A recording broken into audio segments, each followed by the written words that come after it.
네, 안녕하세요. 국제청년센터의 첫 번째 북콘서트, 구정호 교수님의 인권도 차별이 되나요의 사회를 맡은 국제청년센터를 응원하는 서울시 NPO 지원센터에서 활동하는 유일령입니다. 반갑습니다. 네, 코로나 장기화로 인해서 여러 어려움들이 우리 주변에 여전히 있지만 그래도 새해라는 이 말과 이 시기는 여전히 우리에게 설렘과 용기, 도전을 주기도 하는 것 같습니다. 새해 2021년이 어느덧 20일이나 지났는데요. 네, 1월 21일 목요일 저녁 지금이 몇 시인가요? 정확히 7시네요. 네, 정확히 1월 21일 목요일 저녁 7시를 지나가고 있는 지금 인권도 차별이 되나요? 북코는 유튜브 생중계로 여러분과 함께하고 있습니다. 지금 100분 넘게 참여하시는 걸 알고 있고요. 지금도 계속 접속하고 계시다고 하네요. 네, 오늘 북코는 총 2시간으로 구성이 되어 있고요. 1시간은 조자 교수님의 강연이 진행되고 나머지 1시간은 여러분이 사전에 그리고 지금 현장에서 유튜브로 올려주시는 그 질문에 저자의 생각을 나누는 시간으로 진행하려고 합니다. 아시다시피 오늘 북코는 국제청년센터가 주관합니다. Love the Difference를 모토로 다르기 존중되는 사회를 만들고자 하는 국제청년센터가 진행하고 있는 다양한 인권 캠페인의 일환으로 첫 번째 북콘을 진행하게 되었습니다. 우리 삶의 가장 기본이 되면서도 인권, 늘 어렵게 느껴지는데요. 제가 실제로 이 책 인권도 차별이 되나요의 후기들을 찾아봤어요. 가장 인상 깊은 후기가 이렇게 어려운 책은 없었다 라는 제가 블로그 후기를 봤습니다. 예, 그만큼 인권은 우리가 이제 어렵게 생각되지만 오늘 북콘을 통해서 인권이라는 주제에 대해서 우리가 어떻게 생각하고 있는지 생각과 질문, 대화를 나누면서 조금이라도 더 알기 쉽게 풀어갈 수 있지 않을까 하는 기대를 해봅니다. 저의 이런 기대는 바로 이분 덕분입니다. 네, 멋진 사회자는 본인의 역할과 시간 관리를 잘하는 것인데요. 오늘 저자님을 소개하는 것으로 사회자 오프닝을 마무리하려고 합니다.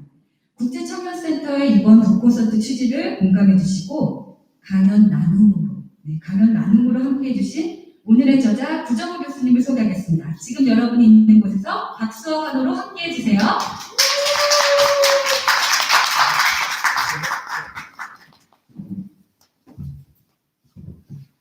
안녕하십니까. 소개받은 구정호 교수이자 작가입니다.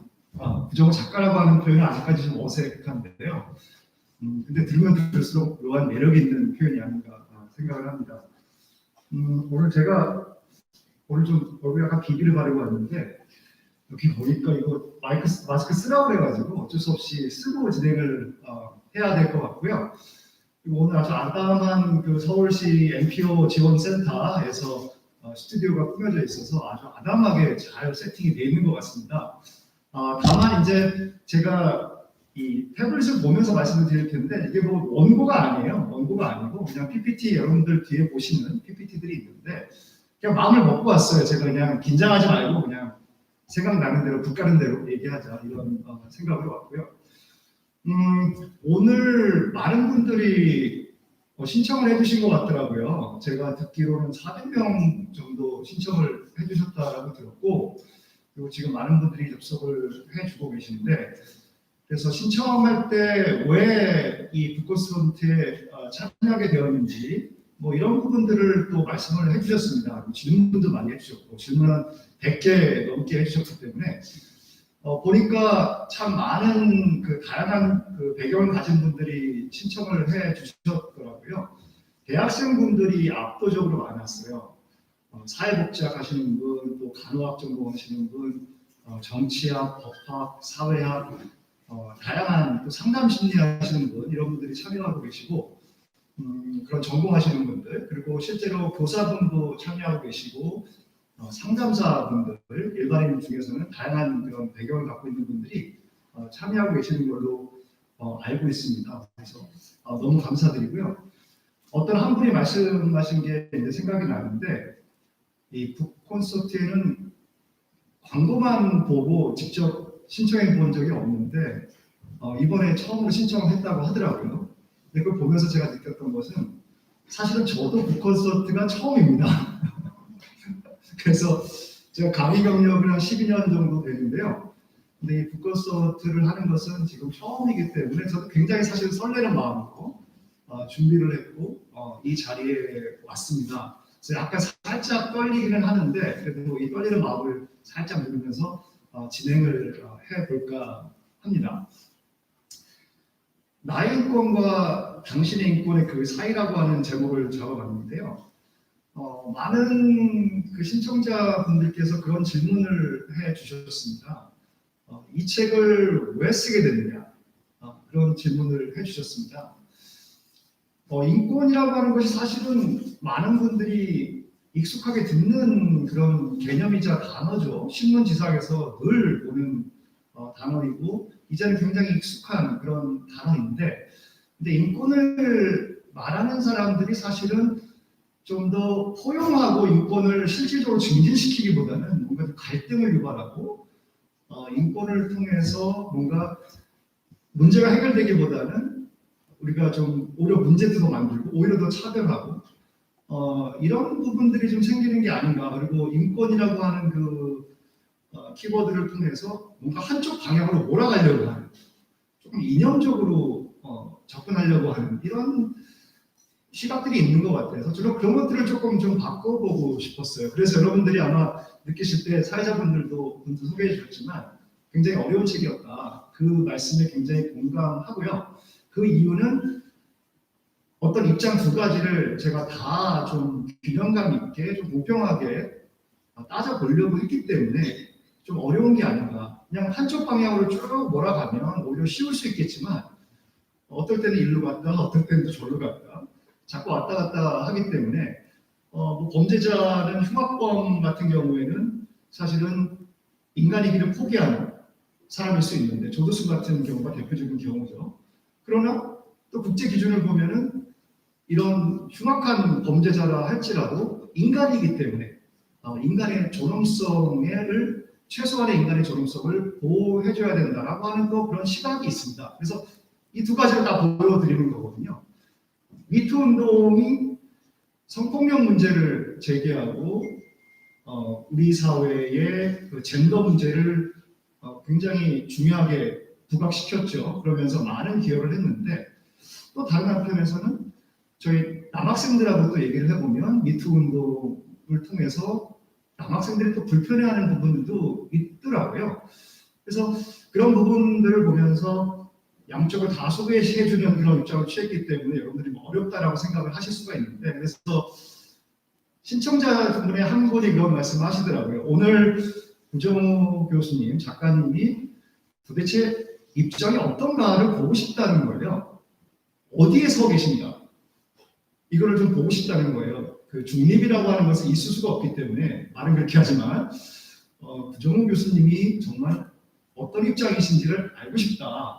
이렇게 질의를 해주셨는데 제가 오늘 솔직히 저의 모습을 다 보여드리려고 합니다. 특히 오늘 북콘서트는 전반부는 제가 책에 대해서 좀 소개를 하고 제가 생각하는 인권 감수성이라고 하는 게 무엇인가, 그리고 인권 감수성이 실제로 우리 현실에서 어떻게 적용될 수 있는가, 이런 말씀을 먼저 드리려고 해요.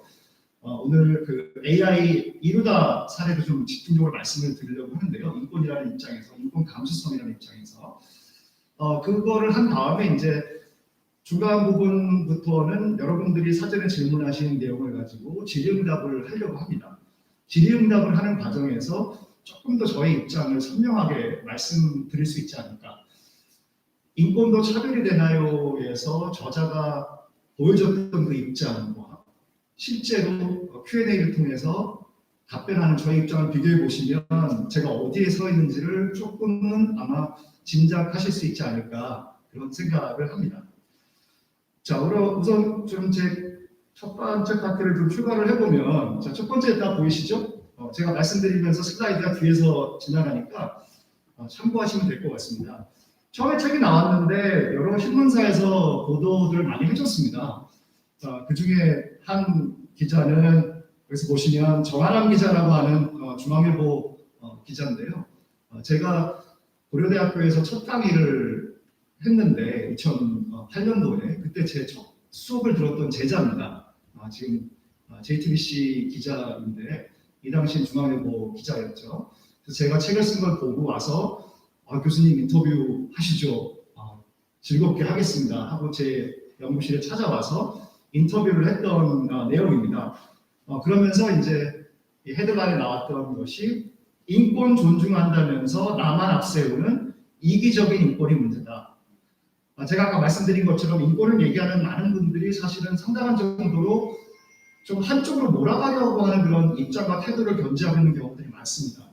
그래서 그런 면에서 좀 이기적이라고 할 수 있는데 그 부분을 잘 캐치를 해서 보도를 해줬고요. 동아일보에서는 책의 향기라고 하는 코너가 있어요. 이제 주요한 책들을 소개해주는 코너인데 유인모 기자가 제 책을 이제 보도를 해줬고 타이틀을 어떻게 뽑았냐면 흉악범의 인권을 빼앗으면 범죄가 줄어들까? 솔깃하시죠? 솔깃하시죠? 흉악범의 인권을 빼앗으면 범죄가 줄어들까? 조두순을 보호 수용을 한다면 지금 그런 법안들 준비하는 정치인들이 있습니다. 보호 수용이라고 하는 개념을 통해서 예전에 이제 보호 감찰했던 식으로 형기를 마치고 나온 상황에서도 이제 규제를 하는 거죠. 그런 식으로 하게 되면 범죄가 줄어들까?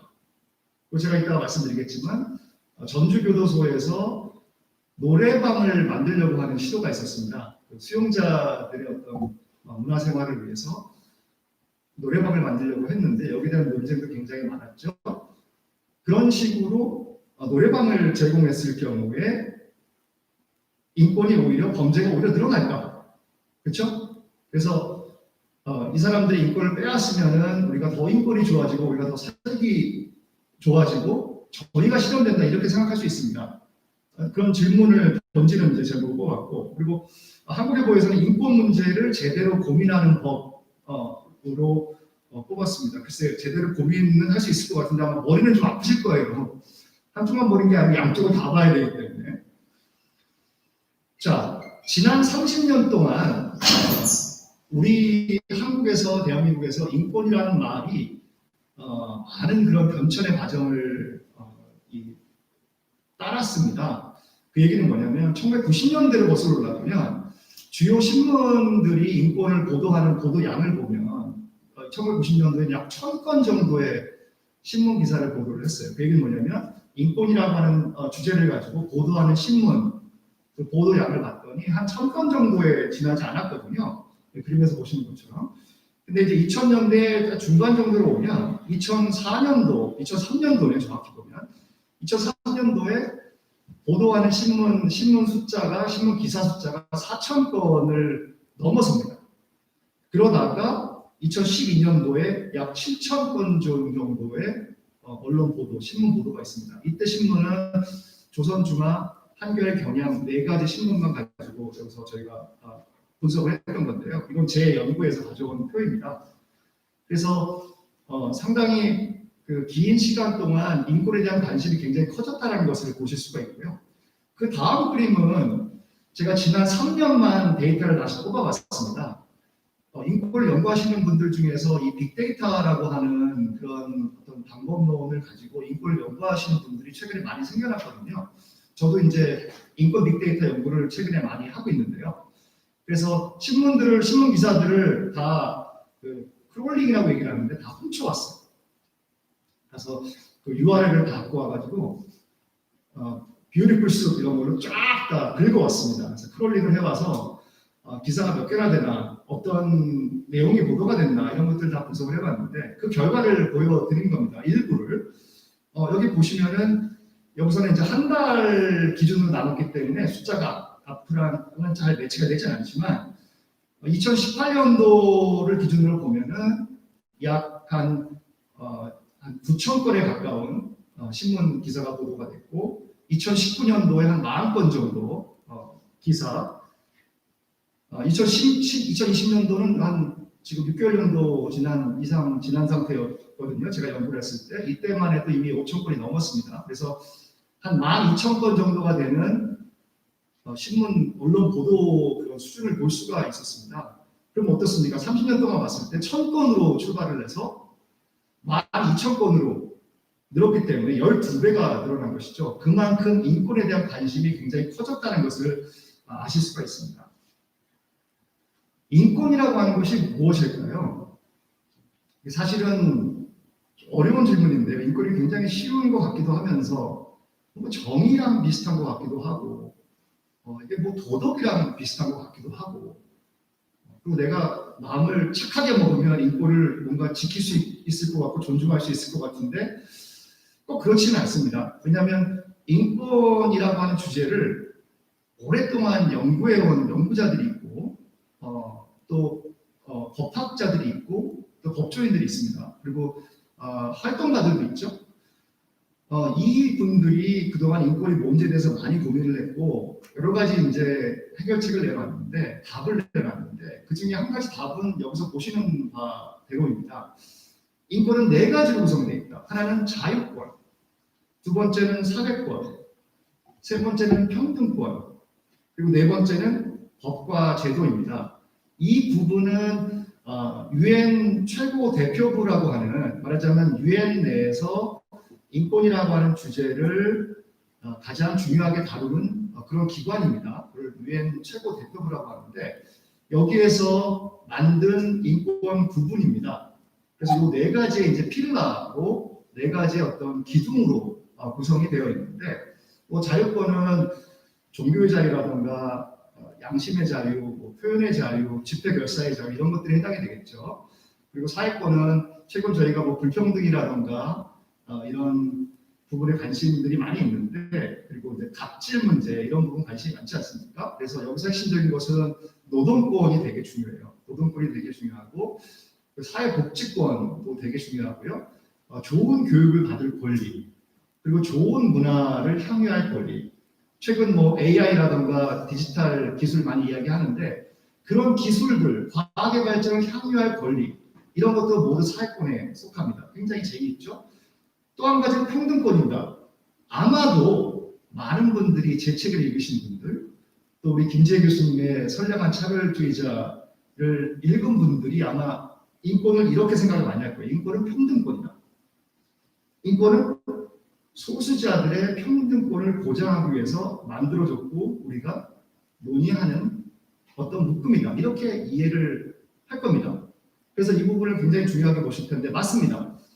소수자들, 노인이 될 수도 있고 아니면 여성이 될 수도 있고 장애인이 될 수도 있고 뭐 난민이 될 수도 있고 북한 이탈 주민이 될 수도 있죠. 이런 다양한 사람들의 인간 존엄성을 지켜주는 것을 국제사회에서는 인권이라고 규정을 해왔습니다.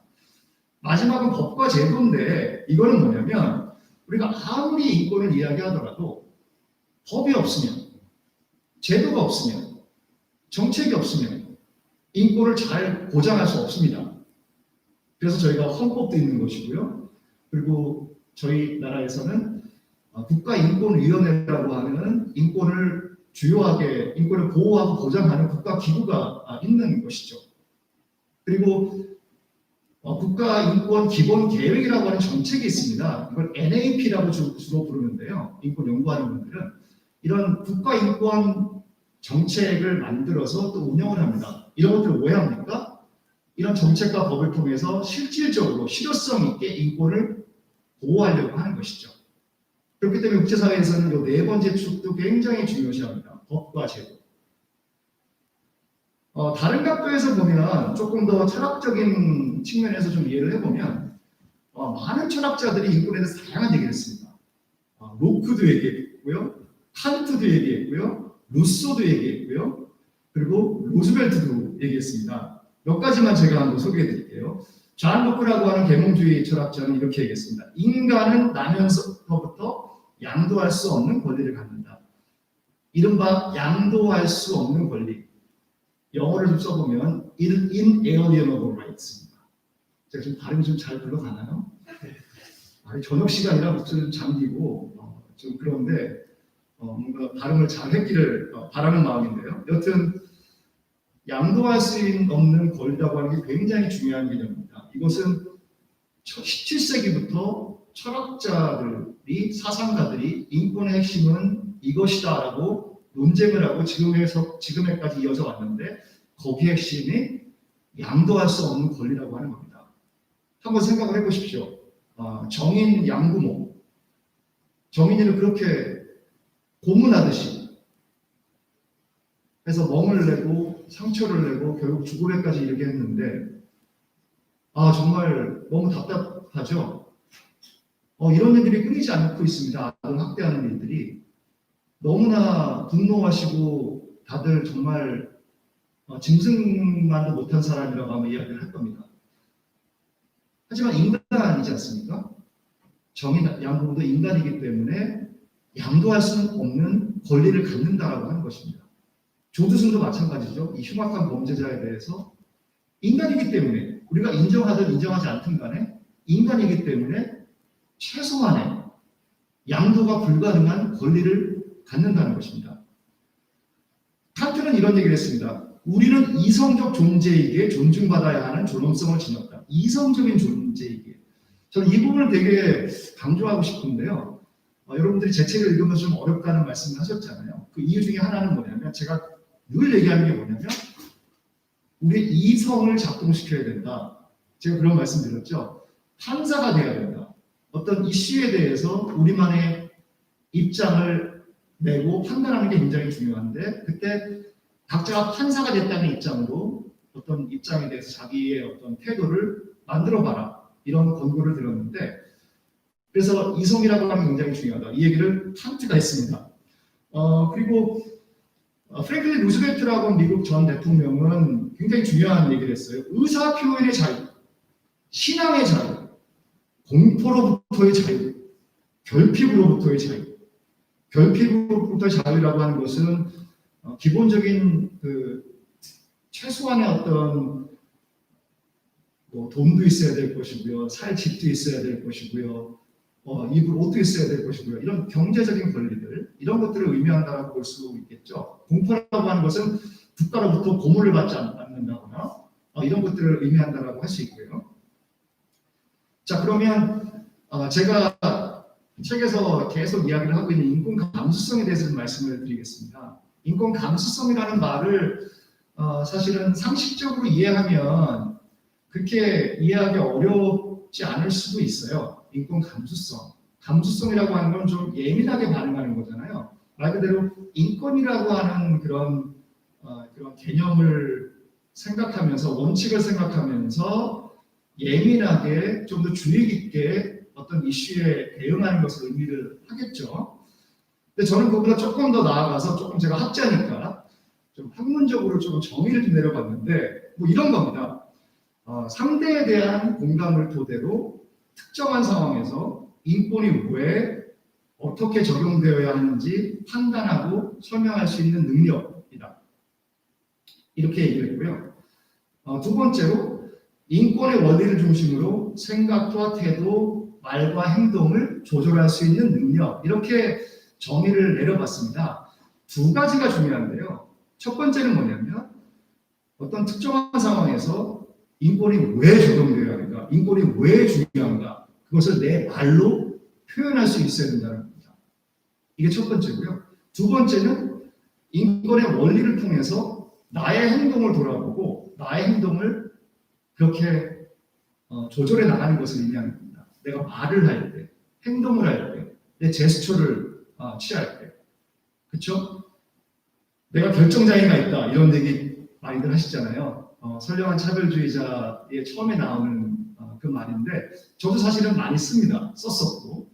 근데 그것이 이제 장애인에 대해서 편견을 보여주는 그런 표현이라는 어떤 깨달음이 있었죠. 그 깨달음이 있으면 내가 밥을 시킬 때, 특히 저도 밥을 시킬 때 굉장히 메뉴 보면서 금방 선택을 못하는데 많은 분들이 그러신 것 같더라고요. 그러면서 이거 결정장애야, 네가 선택해. 그렇게 많이 하잖아요. 그렇죠? 그때 저희가 무의식적으로 쓰는 표현인데 그 개념에 어떤 편견이 깔려 있는지를 깨닫게 되면 안 쓰게 되잖아요. 그런 방식으로 내 행동과 말을 조절해가는 능력을 이야기한다는 겁니다. 그래서 이 인권 감수성이라는 개념은 거창한 개념이 아니고요. 이건 뭐 국제 인권 규범이라든가 뭐 이런 게 중요한 게 아니고 우리 일상생활에서 쓰일 수 있는 그런 개념이라는 겁니다. 우리 일상의 구석구석에서 적용되는 매우 현실적인 개념이라는 거죠. 거창한 주장이 아니고 어떻게 내가 인권을 내면화할 것인가? 어떻게 인권을 내 삶 속에 녹여낼 것인가? 이것이 인권 감수성이라고 말씀드리고 싶습니다. 자, 조금 다시 이제 머리 아픈 얘기를 제가 해야 되는데, 인권은 어려운 선택입니다. 왜냐하면 여러분들이 판사가 돼야 됩니다. 판사가 돼서 사건의 본질에 대해서 깊이 있게 이해를 하고 궁극적으로 판결을 내려야 되거든요. 인권이라는 관점에서, 정의라는 관점에서 판결을 내려야 됩니다. 얼마나 힘들겠어요. 그렇죠? 어려운 선택이기 때문에 이제 머리가 아픈 건데, 저는 이런 예를 좀 들고 싶어요. 여러분들 마이클 샌델 교수 잘 아시죠? 정의란 무엇인가의 저자인데, 저도 굉장히 좋아하는 철학자입니다. 제가 5년 전에 첫 번째 연구년을 맞아서, 연구년이라고 하는 것은 교수들이 6년을 가르치고 나면 7년째는 1년을 강의를 하지 않아도 됩니다. 제가 여기서 지금 쉴 수 있습니다 이렇게 얘기를 하려고 했는데, 이렇게 얘기하면 큰일 나니까 이게 연구년이지 않습니까? 과거에는 안식년이었어요. 그러니까 하나님이 6년 동안 세상을 창조하시고 6일 동안 7일째 쉬셨잖아요. 안식하셨잖아요. 근데 대학의 유래가 이 종교에서 유래를 했기 때문에, 종교 조직에서 유래를 했기 때문에 대학도 그 전통을 그대로 이어왔습니다. 그래서 7년 차에는 강의를 하지 않고 쉬는 건 아닌데 연구를 하라고 이렇게 1년을 내어주는 겁니다. 그때 이제 제가 보스턴에 있었는데, 하루는 이제 식사를 하러 갔는데 제 옆자리에 낯익은 사람이 앉아 있더라고요. 자세히 보니까 마이클 샌델 교수였어요. 그래서 굉장히 좀 놀라면서 신기했던 기억이 있는데, 그리고 며칠 후에는 또 스티븐 핑커라고 굉장히 유명한 우리 본성의 선한 천사라고 하는 책을 쓴 유명한 심리학자입니다. 그 심리학자를 며칠 뒤에 어떤 건물의 그 엘리베이터에서 만났어요. 그 제임스 홀이라고 하는 심리학가랑 사약가가 같이 있는 건물이 있는데, 그 건물 엘리베이터에서 부딪혔습니다. 그래서 야, 이게 해외에 나오니까, 보스턴에 나오니까 이런 석학들도 이렇게 볼 수 있구나, 그런 생각이 들었었는데, 여튼 그때 마이클 샌델 교수입니다. 이 책은 워낙 유명하기 때문에 여러분들이 많이 읽으셨을 거예요. 이 책을 읽으면 처음에 어떤 내용이 나옵니까? 그 이른바 폭주하는 전차가 나오지 않습니까? 전차의 브레이크가 고장났습니다.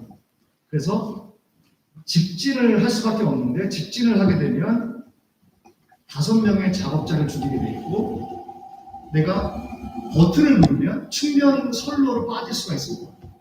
꺾으면 1명을 죽이고 직진하면 5명을 죽이게 돼 있습니다. 그랬을 때 여러분들은 어떤 선택을 하시겠습니까?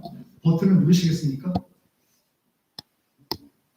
많은 분들이 버튼을 누른다라고 하시죠. 왜냐하면 5명을 살리는 게 더 중요하니까. 그렇죠? 1명을 죽이는 게 그래도 차선책이니까. 그렇죠? 이게 베스트는 아니지만 그래도 차선책이죠. 5명을 살리는 게 낫다라는 공리주의적인 판단을 하는 거 아닙니까? 뭐 공리주의라고 하는 것은 그 최대 다수의 최대 행복이니까 머리 숫자가 중요하잖아요. 그 행복의 총량을 극대화하고 고통의 총량을 최소화하는 게 공리주의 입장이기 때문에 그 입장에 따라서 판단을 하시게 됩니다. 자, 그러면 이 버튼을 누르는 행위는 도덕적으로 정당화될 수 있을까요? 그것도 질문해 볼 수 있습니다. 그러면 죽는 한 사람은 죽지 않을 수도 있는데 이 버튼을 눌렀기 때문에 죽는 거 아닙니까? 그래서 이때는 도덕적인 어떤 그 판단이 깔리게 되고 도덕적으로 중요한 이슈가 등장하게 됩니다. 이런 것처럼 인권 감수성이라고 하는 것도 어떤 특정한 상황에서 어떤 판단을 내리고 그 판단의 정당성을 설명할 수 있는 능력을 이야기하기 때문에 저는 이 폭주하는 전차에 비교해서 이 개념을 끌어들여서 인권 감수성을 설명하곤 합니다. 여러분들 도널드 트럼프 대통령 잘 기억하고 계시죠? 어제였죠? 어제 떠났습니다. 백악관을 떠났죠. 대통령직을 내려놨고 그러면서 뭐 또 셀프 퇴임식을 했다라고 하지 않습니까? 혼자서 퇴임식하는. 그리고 이제 조 바이든 대통령이 미국의 새로운 대통령으로 취임을 했습니다. 트럼프 하면 워낙 뭐 여러분들이 부정적인 인식이 편견이 많으시죠. 편견이라기보다는 사실이죠. 뭐 정말 또라이라고 얘기하는 분들도 계시고 사실은 망난이라고 하는 사람도 있고. 근데 이제 학자들은 그렇게 부르면 조금 벽이 떨어지니까 그렇게 망난이 또라이라고 얘기하지 않고 이렇게 고상하게 표현합니다. 트럼프에 대해서 트럼피즘이라고 하는 개념을 씁니다. 트럼피즘이라고 하는 것은 트럼프가 옹호했었던 어떤 가치, 정책 이런 것들을 통칭하는 그런 개념입니다. 근데 잘 아시는 것처럼 트럼프가 이런 주장들을 했지 않습니까? 테러 용의자들에 대한 고문은 정당하다. 테러를 저지른 사람들은 또 테러를 저질렀을 것으로 의심받는 사람들에 대한 고문은 정당하다라고 얘기했습니다. 그리고 불법 이주를 막기 위해서 멕시코 국경에다가 벽을 세웠죠. 지금 월을 세웠잖아요. 그렇죠? 그래서 국경에서 이제 이동하지 못하도록 했고, 그리고 이제 한국에 대해서는 남한은 그들을 지켜주는 미군에게 돈을 전혀 지불하지 않는다 이런 얘기를 해서 우리 국민들의 어떤 감정을 자극했던 그런 경험도 있는데요. 자, 최근에 트럼프 대통령이 다들 기억하시죠? 미국 의회를 트럼프 지지자들이 장악을 해서 폭력 점거를 했습니다. 그래서 폭력을 행사를 하고 거기서 사람이 또 죽었고요. 뭐 컴퓨터도 훔쳐가고 뭐 그런 일들이 버젓이 대낮에 미국이라는 나라에서 벌어졌습니다. 이거는 뭐 국기문란 정도가 아니고 나라를 뒤집으려고 했던 것이죠. 여기에 대해서 많은 사람들이 그 뒤에는 트럼프가 있었다. 그렇게 얘기해서 의회는 이제 탄핵 절차를 밟았고, 그리고 트위터는 트럼프의 계정을 영구 정지시켰습니다. 이제 트럼프는 트위터를 못 쓰는 거예요. 트위터를 통해서 자기 얘기를 해야 되는데 자기 얘기할 플랫폼이 없어진 거예요. 페이스북이라던가 뭐 인스타그램 이런 것도 비슷하게 대응을 했고요. 자, 우리가 이걸 한번 생각해 보면 속이 좀 후련하죠. 이제는 그런 트럼프의 그 추악하고 정의롭지 않은 그런 말과 행동을 볼 필요가 없으니까. 자, 그러면 제 질문인 겁니다. 인권이 실현된 겁니까? 트럼프의 계정을 영구 정지시키면 인권을 저희가 실현한 겁니까? 글쎄요, 그런 것 같기도 하고 또 너무 심했던 것 같기도 하고요. 뭐 한 달 정도 못 쓰게 막는 것도 아니고 지금 영구 정지란 말이죠. 이랬더니 독일의 총리인 메르켈 총리는 이런 얘기를 했습니다. 총리 입장을 받아들여서 이제 대변인이 이야기를 한 거죠. 이렇게 얘기를 했죠. 기본권으로서의 표현의 자유는 근본적으로 법 기관에 의한 제한을 받을 수 있지만 특정 회사의 조치에 따라서 제한되어서는 안 된다. 이렇게 이야기를 했습니다. 법에 의한 규제는 가능하지만 특정 회사가 어떤 분명한 원칙 없이 규제하는 것은 인권의 원리에 반한다라고 이야기를 한 겁니다. 그것도 독일의 총리와 대변인이 이런 이야기를 했습니다. 그래서 이 부분은 저는 좀 과하다고 생각해요. 사실은 저도 트럼프 정말 안 좋아하는데, 그래서 제 국제인권 수업 시간에 단골 메뉴 중에 하나가 트럼피즘입니다. 트럼피즘을 가르치면서 트럼피즘이 어떻게 인권을 흔들고 민주주의를 폄훼하는가 이거에 대해서 계속 강의를 합니다. 그럼에도 불구하고 아까 제가 말씀드렸던 이 양도할 수 없는 권리라고 말씀을 드렸지 않습니까? inalienable rights라고 하는 개념을 떠올려 보면 트럼프도 인권을 갖는 사람이라는 것이죠. 최소한의 인권을 가질 자격이 있는 사람이라고 하는 것이죠. 그래서 그 표현자를 원천 봉쇄하는 것은 좀 인권 감수성이라고 하는 그런 차원에서 보면 문제가 있을 수 있다. 이렇게 말씀을 드리고요. 자, 그다음 여러분들이 관심 많으실 AI 루다에 대해서 말씀을 드려보겠습니다. AI 루다와 함께 대화를 해보신 적이 있습니까? 혹시 대화해보신 적 있으신 분? 손 한번 들어주세요. 대화한 분을 본 적이 있다. 보셨죠? 온라인에 많이 그게 지금 그 대화가 공개가 돼가지고 많은 사람들이 보고 이제 놀라고 이런 경험들이 있는데요.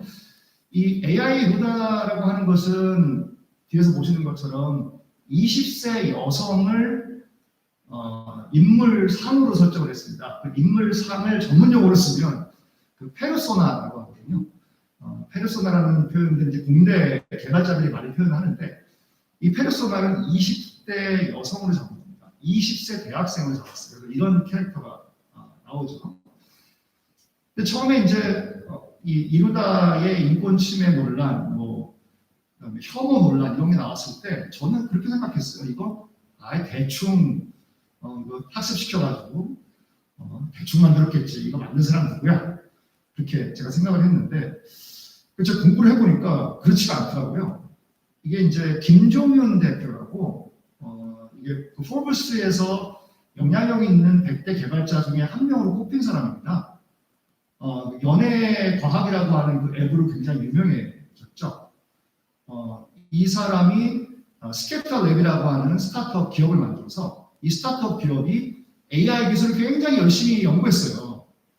굉장히 열심히 연구해서 국내 회사에도 연구하고 AI의 첨단 기술, 버트 기술이라든가 이런 여러 가지 기술을 적용을 했고 그리고 자료는 100억 개의 자료를 분석을 했습니다. 근데 100억 개라고 하는 것은 그 연애 그 과학에서 있었던 그 커플들 간의 대화를 데이터를 모은 거거든요. 그건 뭐냐면 연애 과학을 통해서 이 커플이 어떤 대화를 집어넣으면 이 커플의 어떤 연애 지수 이런 게 숫자로 나옵니다. 그런 걸 서비스를 제공을 한 거예요. 연애 과학이라고 하는 게. 그래서 그때 자료를 100억 개의 어떤 대화 자료를 모은 것이죠. 그랬는데 이게 이제 여러 가지 문제를 만들었습니다. 이게 그 여러 가지 대화가 있는 대화 하나를 좀 소개해드리면 10대나 20대 청년들이 많이 말을 걸었겠죠. 20대 여성이니까. 그래서 이렇게 물어본 거예요. 페미니즘 물어봤더니 그런 말 진짜 싫다고. 김용균법 아무데나 갖다 붙이지 말라고. 장애인 에휴 그만해. 진짜 머리채 잡기 전에. 인권 진짜 내가 듣기 싫다는 소리만 골라서 쏙쏙하시네. 이렇게 얘기했습니다. 그리고 레즈비언이 왜 싫어? 질 떨어져 보이잖아. 레즈비언이 왜 혐오스러워? 소름 끼친다고 해야 하나? 거부감 들고 막 그래. 이렇게 얘기를 한 겁니다. 이건 사실 20대 여학생이라고 하면 할 수 없는 말들이죠. 제대로 사회를 받고 제대로 중학교, 고등학교 교육을 받고 대학교에 간 여학생이라면 절대 할 수 없는 말이에요. 근데 왜 이렇게 됐을까요? 이렇게 학습이 됐기 때문입니다. 이렇게 사회화가 됐기 때문입니다. 사회화가 된 원천은 뭐였습니까? 100억 건의 은밀하게 연인들이 나눈 대화였습니다. 놀라지 마세요. 이게 그냥 지어낸 게 아니고 여러분들이 아는 많은 젊은 남녀가 실제로 나눈 대화입니다. 그 대화에 바탕을 해갖고 이런 어떻게 반응을 할 건지를 선택을 한 거예요. 볼트 모형을 통해서. 저는 이걸 보고 굉장히 놀랐어요. 이거 소설이 아니고 그냥 이러다가 그냥 막 지어낸 말이 아니고 실제로 우리가 하는 그 일상의 대화를 가져다가 이렇게 만들어 놓은 것입니다. 그래서 우리의 편향이라든가 우리의 혐오 감정 이런 것들을 나타내고 있다라고 봐야 되겠죠. 그래서 결국 이루다는 이렇게 표현하는 분들이 있는데 사형 선고를 받았죠. 그래서 우리로부터 멀어져 갔습니다. 사라졌습니다. 더 이상 볼 수 없습니다. 대화할 수 없습니다. 그래서 잘 있어 이제는 안녕이라고 되어 있는데요. 그래도 굉장히 재밌죠. 눈물을 흘리면서 이제 인간의 감정을 녹여내면서 이제 이렇게 안녕을 했는데 아마 10대 남성들, 20대 남성들 또 많은 분들이 또 여기에 대해서 애틋한 마음을 느낀 분들도 있었을 거예요. 또 개발자분들은 아마 이렇게 반응했을 것 같아요. 막 씩씩거리면서 아니 이렇게 만들어놨는데 100억 개를 학습을 시켰는데 이거를 사형 선고를 내려? 아니 그거는 우리가 또 학습시키면 되잖아. 여기에 대해서 사람들이 얘기하면 그걸 통해서 또 학습을 시켜가지고 좀 더 도덕적인 얘기를 할 수 있도록 우리가 학습시키고 개선하면 되는 거지. 죽일 필요까지는 있어? 이렇게 실제로 얘기합니다. 이런 풍토에서 우리가 개발할 수 있겠어? 이런 풍토에서 우리가 AI를 만들어낼 수 있겠어? 앞서갈 수 있겠어? 이렇게 반응을 하는 거죠. 어쨌든 돌아올 수 없는 강을 건넜습니다. 자, K방역 얘기를 좀 드리려고 해요. 인권 감수성 설명드리면서 아까 이루다 같은 경우는 인권 감수성이라고 하는 개념을 보면 비교적 쉽게 그 이루다라고 하는 그 페르소나가 인권을 존중하지 않고 혐오를 부추기는 그런 행동과 말을 했습니다. 자, 그러면 K방역을 사례로 해서 인권 감수성이 어떻게 작동하는지 한번 말씀을 드리려고 해요. K방역 하면 다들 어떤 생각이 떠오르십니까? K방역 하면 우리가 비로소 선진국이 된 어떤 계기를 제공했다. 우리는 사망자도 많지 않고 확진자도 많지 않고 그래서 뭔가 우리가 글로벌 모범이 됐다. 이런 생각하시는 분들이 많죠. 실제로 그렇습니다. 뭐 사망자라든가 확진자 숫자를 비교해 보면 그리고 영국이라든가 뭐 덴마크라든가 브라질이라든가 이런 데 비교해 보면 어마어마한 차이가 나죠. 물론 저희가 대만 같은 나라에 비교해 보면 훨씬 더 못했지만 전반적으로 평균적으로 봤을 때 굉장히 잘하는 케이스라고 할 수 있습니다. 그래서 국제사회의 지도자들이 굉장히 호평을 했죠. K방역에 대해서. 이 안토니오 구테르스 유엔 사무총장은 이렇게 얘기했습니다. 한국은 코로나19 대응에 있어서 굉장히 성공적이었다. 주목할 만한 공법이었다. 이렇게 얘기했고요. 그리고 이제 아다놈 WHO 사무총장 같은 경우는 이렇게 얘기했습니다. 한국은 혁신적인 검사 전략을 개발하고 마스크를 대입했다. 여러분 좋아하시는 버락 오바마 대통령이 이렇게 얘기했습니다. 이 바이든 지원 유세에서 이런 얘기를 했는데요. 플로리다에서 얘기한 것을 기억하는데 미국과 한국은 비슷한 시점에서 첫 감염 사례가 나왔습니다. 하지만 한국의 인구 대비 치사율은 미국의 1.3%에 그치고 있습니다. 미국의 치사율이 100이라고 하면 우리는 1.3%에 그치기 때문에 굉장히 성공적인 방역이었다. 그러면서 한국을 얘기하더라고요. 플로리다에서 오바마, 바이든을 지지하면서. 보면서 저도 좀 자부심이 들기도 하고 뭔가 잘했다 이런 생각을 했는데 근데 또 여러 가지 자료를 찾아보면 비판적인 목소리들도 꽤 있어요. 영국 BBC 방송은 이렇게 얘기했습니다. 한국에서는 격리에 따르지 않는 사람들은 추적 밴드를 차도록 강제할 수 있다. 이렇게 얘기했고요. 그리고 인권의 대표적인 NGO인 휴먼 라이츠 워치는 이렇게 얘기했습니다. 한국은 코로나19 확산에 연루된 것으로 부당하게 의심받고 있는 LGBT 시민들에 대한 급증한 온라인 위협과 차별을 경험하고 있다. 이태원 클로버 다들 기억하시죠? 이태원 클로버 그 사건은 젊은 청년이 그런 동성애자들이 찾는 그런 클럽을 방문했다가 그 사람의 신원의 일부가 노출되면서 이 LGBTQ 전체 커뮤니티에 대한 어떤 비판, 조롱, 혐오를 낳은 사건이었습니다. 그 이유는 당시의 확진자에 대한 정보를 저희가 생각했던 합리적인 수준 이상으로 공개를 했기 때문에 여러 가지 부작용들이 나왔는데 그 부작용 중에 하나였습니다. 거기에 대해서 국제사회는 제가 말씀드린 대로 LGBT 시민들이 온라인 위협과 차별을 경험하고 있다라고 진단을 내렸던 것이죠. 그리고 유엔 자유특별보고관은 이렇게 얘기했습니다. 코로나19 위협에 대한 국가의 대응이 집회 결사의 자유를 막아서는 안 된다. 이 얘기가 왜 나왔을까요? 기억하시죠? 얼마 전에 저희 광화문에 차벽 세워졌지 않습니까? 그때 개천절하고 한글날 때 세워졌었는데 한글날이었나요? 개천절이었나요? 그때 차벽이 또 이중으로 만들어져서 정말 물샐 틈 없이 쥐새끼 한 마리 통과할 수 없을 정도로 철저하게 광화문 광장을 막았습니다. 그리고 전국 웬만한 도로에서 10명 이상이 모일 수가 없었어요. 10명 이상이 모이면은 경찰이 해산 조치를 했습니다. 근데 그 자리에 모인 사람들이 왜 모였을까요? 노동자들, 시민단체, 활동가들, 종교인들 왜 모였을까요? 뭔가 얘기를 하고 싶었겠죠? 우리 공동체를 위해서, 우리 사회를 위해서, 우리 이웃을 위해서 뭔가 얘기를 하고 싶었을 겁니다. 야외에서. 근데 그런 것들이 다 원천적으로 봉쇄된 상황이었습니다. 여기 대해서 우리는 어떻게 봐야 될까요? 인권 감수성이라고 하는 기준을 드리면 우리가 어떻게 판단을 해야 할까요? 자, 그 다음 그림을 보시면은 이제 뭐 떠올려 보시면 1년 동안 많은 일들이 벌어졌기 때문에 뭐 이런 것도 있었잖아요. 뭐 신천지 인권 침해 주장도 있었고 2월달에 그리고 후베이성 체류 외국인들 입국 금지도 있었잖아요. 그래서 작년 겨울 보면은 저희 대학에 많은 중국인들이 있는데 거의 자취방에서 나오지를 않았어요.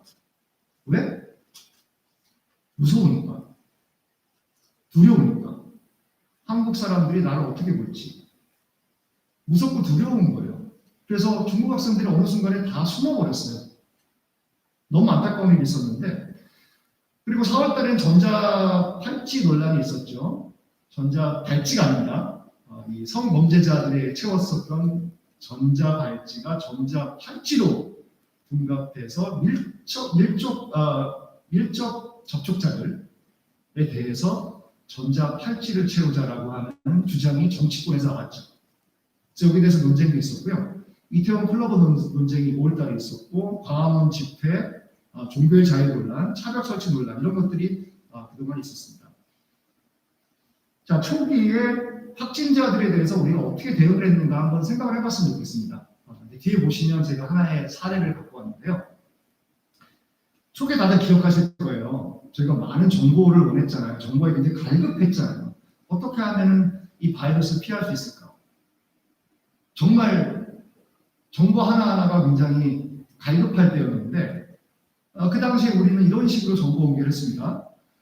35번 확진자 J씨, 바로 38세 여성, 방배 사동. 나이 나왔죠? 성별 나왔죠? 사는 동네 나왔죠? 그리고 활동 이력이 쭉 나옵니다. 미국에서 입국, 양재 하나로마트에서 쇼핑, 양재 꽃시장 방문, 위키드 소울 방문, 브루클린 더 버거조 조인트 방문. 이게 다 나왔습니다. 그래서 많은 사람들이 이런 정황들을 종합을 해보면 그 38세의 방배동 거주의 여성이 누군지를 충분히 특정할 수 있었다는 겁니다. 그럼 그 사람은 어떻게 되겠습니까? 아니, 생각해 보세요. 지금도 그렇지만 확진자 되면 거의 뭐 죄인이죠. 그렇지 않습니까? 거의 낙인 찍힌 거잖아요. 주홍 글씨를 가슴에 새긴 사람입니다. 저도 제가 굉장히 가까운 교수님 한 분이 확진이 됐어요. 이분이 국제 활동을 많이 하시는 분이고 국제기구에서 우리나라를 대표해서 활동하시는 분인데 이분이 확진된 거예요. 3월 달이었는데 저도 사실은 그 교수님을 하와이에서 만나기로 약속이 돼 있었습니다. 3월 말에. 그래서 하와이에서 만나기로 했는데 저는 안 가는 걸 요청을 했고 교수님은 가셨어요. 근데 확진이 되신 겁니다. 근데 굉장히 안타까워하셨던 게 소속된 학교에서 확진됐다는 사실을 공개하기를 꺼렸다는 겁니다. 사람들한테 얘기를 안 했대요. 쉬쉬했다는 겁니다. 그래서 당신이 투명인간이 된 것 같다는 말씀을 하시더라고요. 거의 그냥 보이지 않는 인비저블한 존재가 된 거죠. 그래서 그 고통과 괴로움에 대해서 저한테 토론을 하신 적이 있는데, 그래서 그분이 지금 책을 쓰셔서 아마 그 책을 아마 출판을 하실 것으로 알고 있습니다. 확진자의 고통이 어떤 것인가. 저희가 사실 돌이켜보시면은 뭐 뉴스라든가 뭐 드라마든 뭐가 되든 간에 확진자가 TV에 나와서 확진이 됐을 때 얼마나 고통스럽고 뭐가 필요하고 내가 느끼는 감정은 어떻고 이런 것들을 저희가 제대로 들어본 적이 있습니까? 없었습니다. 반면에 외국 같은 경우에는 제가 좋아하는 이제 CNN 앵커가 크리스토퍼 쿠오모라고 하는 이제 앵커가 있는데요. 이 앵커로서 이제 방송을 열심히 하다가 갑자기 코로나가 걸린 거예요. 그래가지고 방송을 못해요.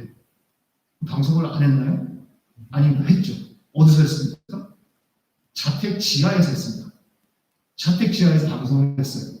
그러면서 내 두통 증상 어떻고 내가 가슴이 답답한 게 어떻고 증상에 대해서 얘기를 하면서 미국인들한테 계속 얘기했습니다.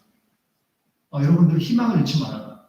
우리 회복될 수 있다. 우리 같이 이겨내자. 이 스타 앵커가 많은 사람들이 보는 앞에서 자기 이 경험들을 공유를 했을 때 그 영향력에 대해서 한번 생각해 보십시오. 여러분들 아마 뭐 BTS라던가 뭐 블랙핑크라던가 멤버 중에 한 명이 아마 그 확진이 돼가지고 확진됐다는 건 아닙니다. 가정을 해서 걸려서 TV에 나와서 그 고통을 공유했을 때 여러분들 공감하셨을 거예요. 유명한 정치인이 확진이 돼서 TV에 나와서 그 고통을 얘기하고 우리가 이겨내자라고 메시지를 던질 때 우리 마음은 분명히 움직였을 겁니다. 근데 그런 일들이 우리는 없었어요. 그러다 보니까 확진자들은 여전히 주원글 씨가 바로 새겨진 그런 낙인 찍힌 사람으로 아직까지 저희가 인식을 하고 있는 것이죠. 그래서 뭐 저희는 워낙 과학기술이 발전되어 있으니까 이 핸드폰 위치 추적이라던가 카드 내역 이런 정보 이런 걸 분석을 해서 사람들이 어디서 감염이 됐고 그게 누군지를 금방 알 수가 있습니다. 여기에 대한 개인정보 침해 문제라든가 인권조음성 침해 문제에 대한 논란들이 많이 있었습니다. 자, 인권 감수성을 높이는 길. 제가 여러 가지 말씀을 드렸고 결국에는 인권 감수성이라고 하면 굉장히 중요한 개념인데 그거는 두 가지로 구성되어 있다고 말씀드렸지 않습니까? 하나는 판사가 돼서 내 이성을 살아 움직여서 특정 상황에 대해서 인권이라는 기준으로 판단해야 된다고 하는 것이죠. 두 번째는 공감해야 된다고 하는 것이었습니다. 이 기준을 통해서 우리가 그동안 겪었었던 그런 사건들 이런 것들을 돌이켜보면 저희가 잘한 부분도 있고 그렇지 않은 부분도 있었습니다. 트럼프의 트위터 계정을 정지시킨 것도 저희가 인권 감수성이라고 하는 기준으로 생각해 봐야 되고요. AI 이루다의 논쟁에 대해서도 인권 감수성이라는 관점으로 우리가 분석을 해볼 수가 있고 판단을 내려볼 수 있습니다. 그리고 무엇보다 코로나19를 저희가 견디면서 우리가 확진자가 어떻게 되겠는가, 종교 집단, 그리고 시설에 있는 분들, 장애인분들, 노인들 이런 분들 우리가 어떻게 되겠는가, 정보 공개 잘했는가, 확진자들, 그 다음에 밀접 접촉자들, 그분들의 인간존엄성을 우리가 얼마나 보호했는가 이런 부분들을 생각해 볼 수 있고 그래서 인권 감수성이라고 하는 게 굉장히 유용한 개념이고 접근법이다 이런 말씀을 좀 드리고 싶었습니다. 제가 시간이 얼마나 흘렀는지 잘 지금 못 보고 있어서 일단 제가 준비한 첫 번째 파트는 말씀을 드렸고요. 시간이 잘 지금 통제가 되고 있나요? 어떻습니까? 52분입니까? 예. 제가 일단은 제가 준비한 말씀은 이렇게 드리고 여러분들 질문하신 것들에 대해서 제가 말씀드리는 것으로 하겠습니다.